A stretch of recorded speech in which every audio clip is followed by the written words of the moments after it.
Кыргызстан мынчалык тез өнүккөн эмес туугандар. 30 жыл эмес тарыхыбызда мынчалык тез өнүгүү болгон эмес деп ойлойм туугандар.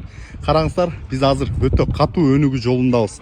Мына Royal Central Park менен биргеликте туугандар. Бишкегибиздин көркүнө көрк кошуп, ушундай соонун турак жай салып жатышат туугандар. Бул биздин центральный паркыбыз болот бул жердечи. 11 гектарга жерге парк салынып аткан турак жай туугандар.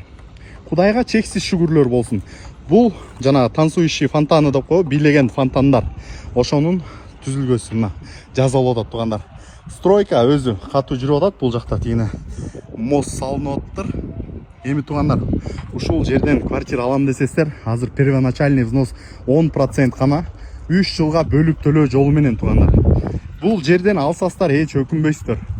Сиздерге кепилдик бере алабыз туугандар. Себеби бул жердин баасы ушундай ар бир иш бүткөн сайын кымбаттайт да туугандар. Караңыздар, эми бул цена болот ушул жерчи.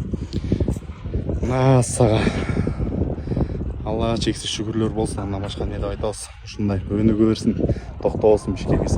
Эгер сиз да ушундай жерден квартира алам десеңиз, тура калып ушундай парктын алдында жашайм, ушундай фонтандар менен, ушундай кооз жерде жашагым келет десеңиз, бизге чалып маалымат алсаңыз болот.